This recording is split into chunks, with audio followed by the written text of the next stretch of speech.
பர்திமேயு சுவிசேஷ ஊழியங்கள் வழங்கும் நற்செய்தி நேரம்.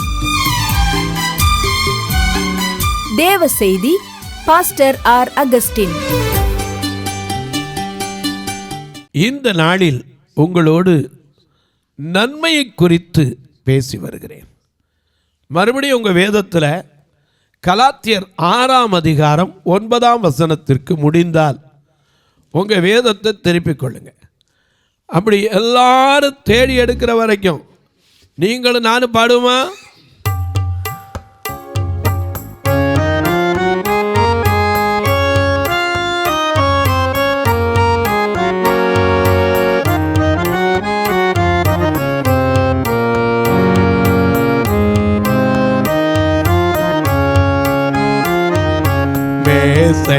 இவத்தானோ தம்மை பேத்திடம் நரர்கோனோ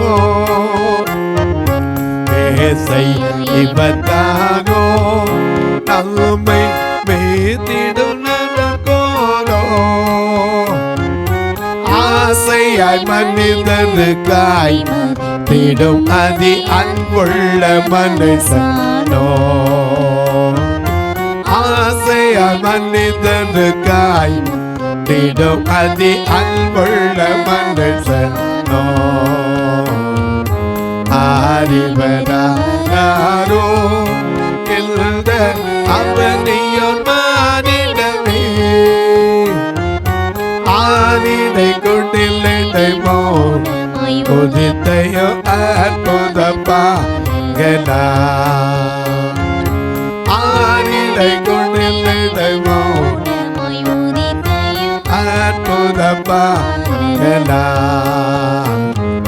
பாருருவாகும் முன்னே இருந்த பரம்பொருள் தானிவரோ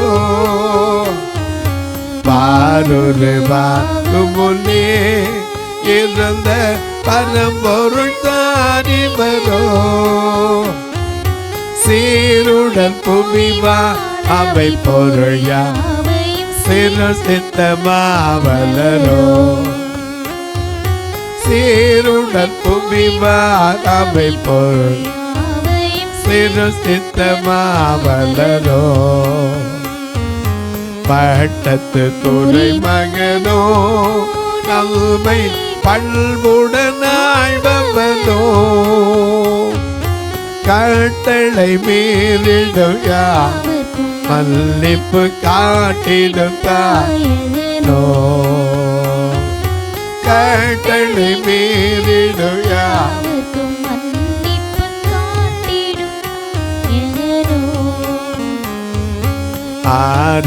அறிவராரோ எழுத அவனியன் மானிடமே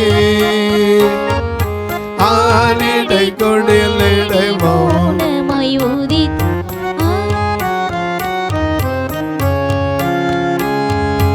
ஆனிடை கொடிலிடமோ உதித்தையோ அற்புதமாகலா. எல்லாம் எடுத்திருப்பீங்க. கலாத்தியர் 6ஆம் அதிகாரம் 9ஆம் வசனம். நன்மை செய்கிறதில் சோர்ந்து போகாமல் இருப்போம். ஏன்னா ஆண்டவர் சொன்னதுன்னு நன்றி அறியாதவர்களுக்கும் துரோகிகளுக்கும் நன்மை செய்யணும். அப்போ நன்றி செஞ்சால் சோறு வருமா வராதா? வரத்தானே செய்யும். ஏன்னா நான் எங்கள் சபையில் வருஷத்துக்கு ஒரு கல்யாணம் நடத்துவோம். நல்லா கவனிங்க. 2 கண்ணும் தெரியாதவங்களுக்கு கிராமங்களில் போய் கேட்டீங்கன்னா கல்யாணம் ஒரு கேடாம்பா. இதுக்கே கண்ணு தெரியாது, இதுக்கு என்ன கல்யாணம் வாழுதும்பா. ஆனால் இப்படிப்பட்ட மக்களும் வாழ வேண்டும் என்று கர்த்தர் எனக்கு தாகம் கொடுத்தார். ஏன்னா இவங்களையும் குடும்பமாக்கணும். என வேதம் சொல்லுது, தேவன் தம்முடைய ஒரே பேரான குமாரனை விசுவாசிக்கிறவன் எவனோ அவன் கெட்டு போகாமல் நித்திய ஜீவனை அடையும்படிக்கு அவரையே இவ்வுலகத்தில் தந்தருளி இவ்வளவாய் அன்பு கூர்ந்தான்னு யோவான் 3:16 சொல்லுகிறது.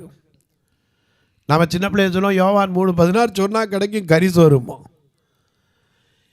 எனக்கு அன்பானவர்களே, அதை வச்சு தான் 316 அதான் 316 சேனல் கூட இருக்குது.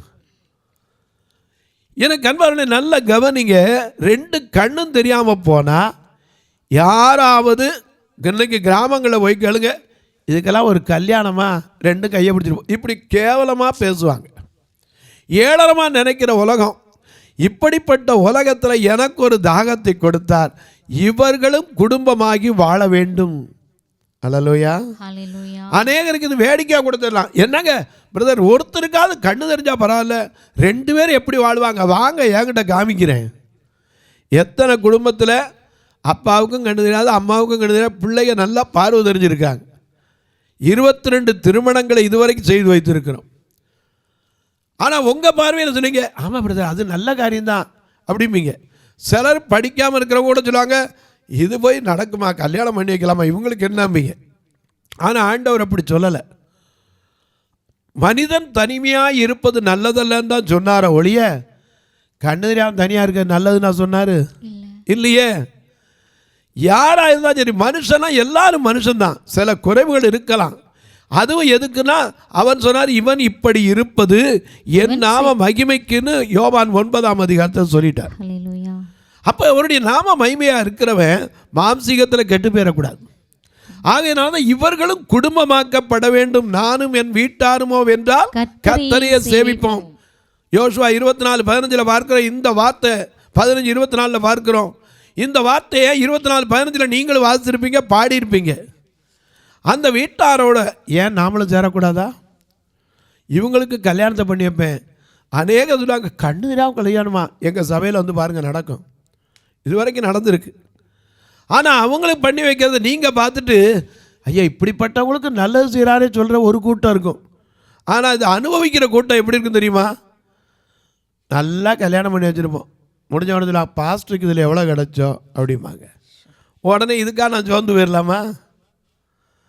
ஏன்னா மனுஷர் என்ன செய்வாங்க, மனுஷர் உங்களை குறித்து நிந்தையான மொழிகளை சொல்வார்களானால், உங்கள் பேரில் நிந்தையான நீங்கள் பாக்கியவான்களாய் பரலோகத்தில் உங்கள் பலன் மிகுதி. ஆமா, அதைத்தான் நாம நம்பணுங்க. இந்த பூமியில நிந்திக்கப்படுபவர்கள் பாக்கியவான்களாம். நாம பாடுறோம்ல, என்ன பாடுறோம்? நிந்தைகள் நெருக்கம் துன்பங்களில் துதிப்பாடி மகிழ்ந்திடுவே.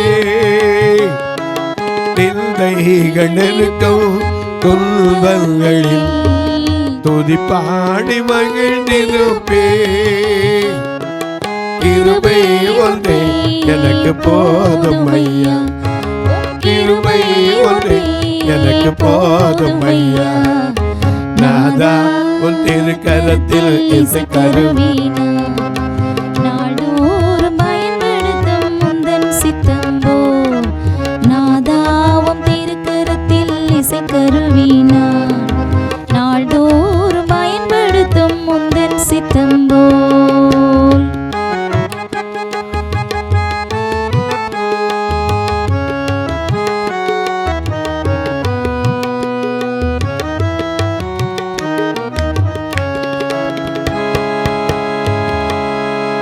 நிந்தை நெருக்கம், நிந்தை மனுஷனுக்கு இருதயத்தை பழக்கமா. சங்கீதம் 69:20 சொல்லுகிறது, நிந்தை என் இருதயத்தை பிளந்தது, நான் மிகவும் வேதனைப்படுகிறேன். இப்படி பேசும்போது எனக்கு நிந்தை இருதயத்தை பழக்கம். ஆனால் ஒரு பக்கம் கர்த்தருடைய வார்த்தை தேற்றும்.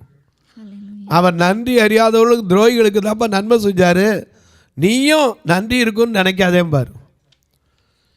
எனக்கு அன்பாருடைய நன்மை செய்வதிலே சோர்ந்து போகாமல் இருங்க. ஒருத்தன் தான் வந்து நன்றி சொன்னான். லூக்கா 17ஆம் அதிகாரத்தில் நீங்கள் வாசிங்க, 9 பேர் வரல, சுகமான 9 பேர், ஒரே ஒருத்தன் தான் அவரை மகிமைப்படுத்தினான். உடனே அவர் இந்த 10 பேருக்கு ஏன் தான் சுகத்தை கொடுத்தணும்னு சொன்னாரா? இல்லையே. நன்றி அறியாதவர்களுக்கு துரோகிகளுக்கும் நன்மை செய்யணுங்க. அதனால தான் இங்கே கலாத்தியருக்கு பவுல் சொல்லும்போது சொன்னார், நன்றி, அவர் என்ன சொன்னார், நன்மை செய்வதிலே சோர்ந்து போகாமல் இருக்கணும், நாம் தளர்ந்து போகாதீர்கள். ஏன்னா ஒருவர் நம்ம பார்க்கிறார், சோராதே என் மனமே சோர்ந்து போகாதே, சோராதே என் மனமே சோர்ந்து போகாதே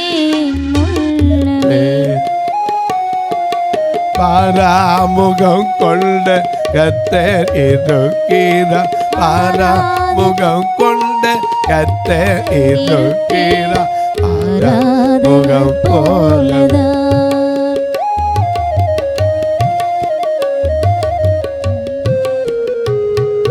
சோராதே எல்லமே சோர்ந்து போகாதே ரமே.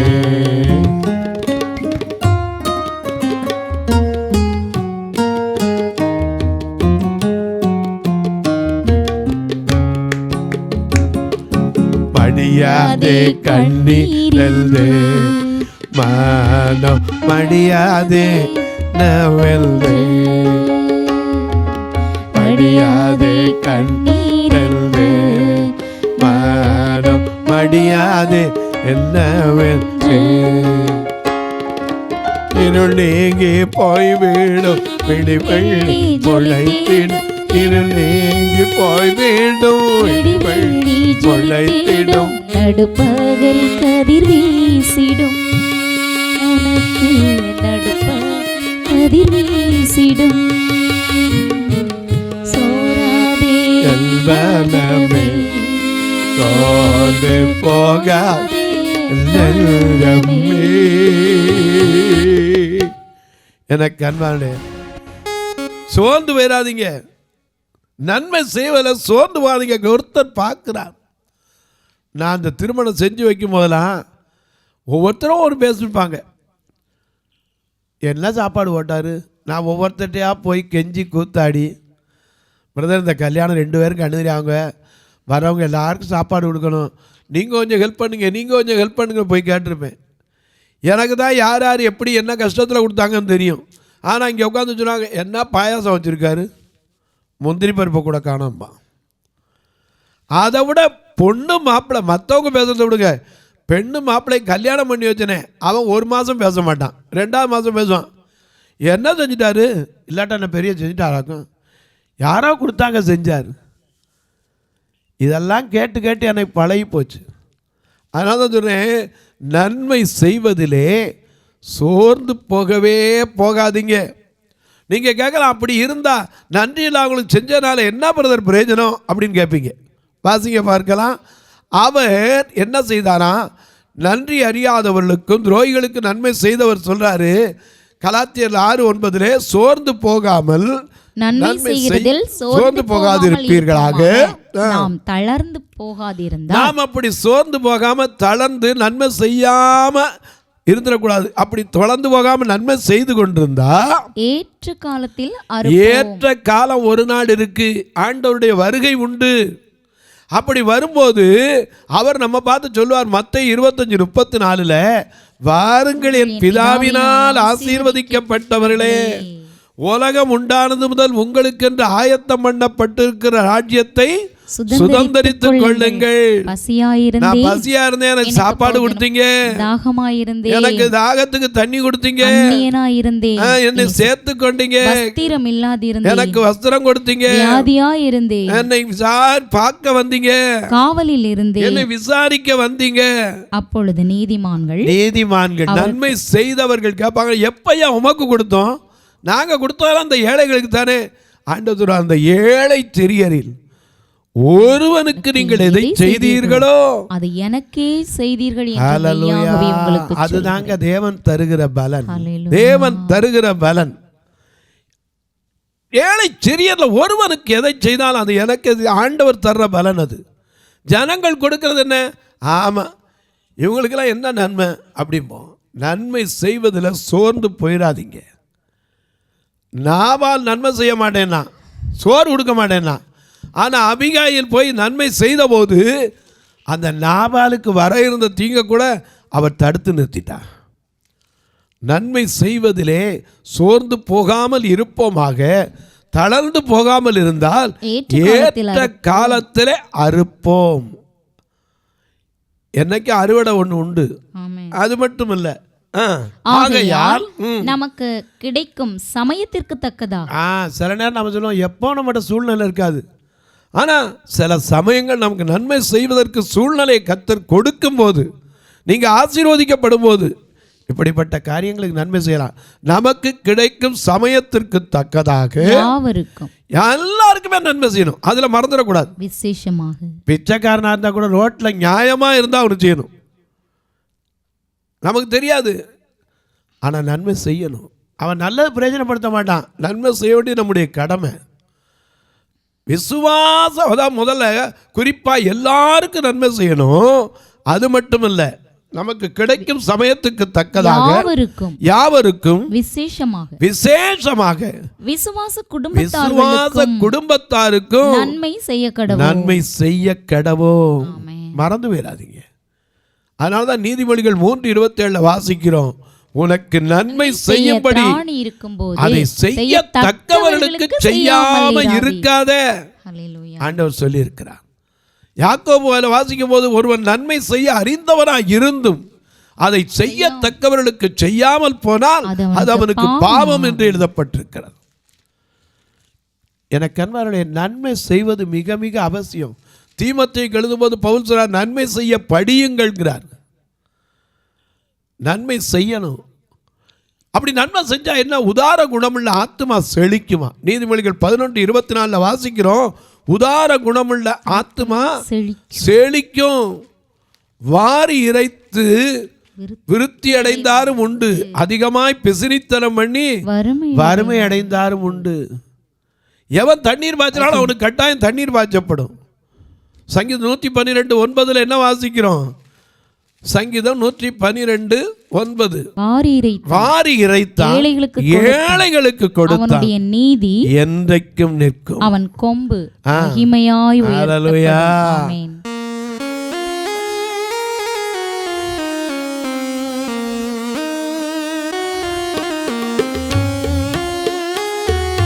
கலங்காதே மகனே, கலங்காதே மகளே, கல்மனையாம் கிறிஸ்து கைவிடவே மாட்டான், கைவிடவே மாட்டான், கைவிடவே மாட்டான். கலங்காதே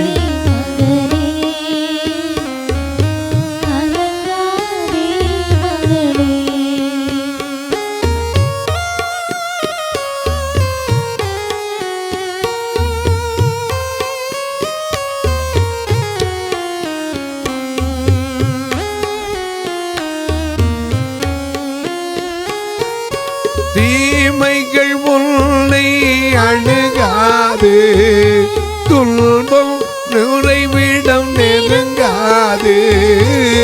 தீமைகள் உன்னை அணுகாது, துன்பம் உறைவிடம் நெருங்காது. செல்லும் இடமெல்லாம் தூதர்கள் காத்திடுவார், தூதர்கள் காத்திடுவார், தூதர்கள் காத்திடுவார். கலங்காதே மகனே, கலங்காதே மகளே. நன்மை செய்வதில் சோர்ந்து போயிடாதீங்க. நன்மை செய்யறது செய்யத்தக்கவர்களுக்கு செய்யணும். நன்மை செய்யும் போது ஐயா யாவருக்கு நன்மை செய்யணும். ஆனால் அதே சமயத்தில் சோர்ந்து போயிடக்கூடாது. விசுவாச மார்க்கத்தாருக்கு நம்ம அதை செய்யணும். சில சொல்லுவாங்க ஆண்டவரை அறிஞ்சவனுக்கு தான் செய்யணும், அறியாதவனு செய்யக்கூடாதா? எல்லாருக்கும் செய்யணும். அப்படி பார்த்தா இயேசு கிறிஸ்து இந்த பூமியில் எத்தனை பேர் அவர் செஞ்சவனை திரும்பி வந்து நன்றி சொன்னவன்? எத்தனை பேர் நன்றி சொன்னவன்? கிடையாதே. சிலெல்லாம் சுகத்தை வாங்கினா அப்படியே எழுந்திரிச்சு போயிட்டான். யோவான் 5:13 பாருங்க. தன்னை சுகப்படுத்தினவர் இன்னார் என்பதை அவன் அறியவில்லை. அவனை பார்த்து தான் கேட்கிறார். 6ஆம் வசனத்தில், யோவான் 5:6 படுத்திருந்த அவனை இயேசு கண்டு அவன் வெகு காலமாய் வியாதிஸ்தன் என்று அறிந்து அவனை நோக்கி சொஸ்தமாக வேண்டும் என்று விரும்புகிறாயா என்று கேட்டான். அவன் உடனே ஆமான்னு சொல்லல. என்ன சொன்னா?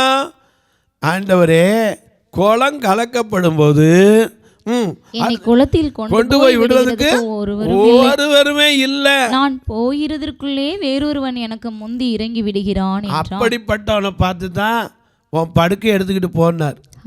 ஆனா அவன் அறிஞ்சிருந்தானா சுகப்படுத்தினவர் இன்னாரு அறியவில்லை. ஆனா உனக்கு எனக்கு தெரியும். நாம பாடுறோம், என்னை ஆட்கொண்ட இயேசு உம்மை யார் என்று நான் அறிவேன்.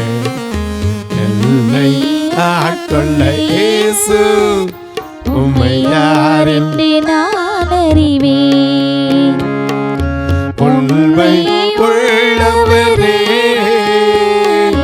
உண்மை உள்ளவரே, என்றும் நன்மைகள் செய்பவரே, என்றும் நன்மைகள் செய்பவரே, என்னை ஆட்கொண்ட இயேசு உம்மை யார் என்று நான் அறிவேன். நமக்கு தெரியும் அவர் யாரு. நன்மை செய்கிறதுக்காகவே இந்த பூமிக்கு வந்தார். ஹல்லேலூயா. ஆனா அவரு இந்த உலகத்துல நீதிமான் தான். 1 பேதுரு 3:18 வசனத்துல என்ன வாசிக்கிறோம்? அவரை குறித்து இங்கு அழகா எழுதப்பட்டிருக்கிறது. 1 பேதுரு 3:18 வசனத்திலே, ஏனெனில் கிறிஸ்துவும் நம்மை தேவனிடத்தில் சேர்க்கும்படி. எதுக்கு வந்தார் இந்த பூமியில?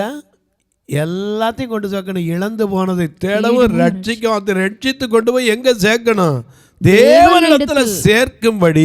அநீதி உள்ளவர்களுக்கு பதிலாக, நல்ல கவனிங்க, அநீதி உள்ளவர்களுக்கு பதிலாக நீதி உள்ளவராய் பாவங்களின் நிமித்தம் ஒரு தரம் பாடுபட்டார். மாம்சத்திலே கொலையுண்டார், ஆவியிலே உயிர்ப்பிக்கப்பட்டார். ஆமா, அந்த மாம்சத்துல கொலையுண்டது எதுக்காக?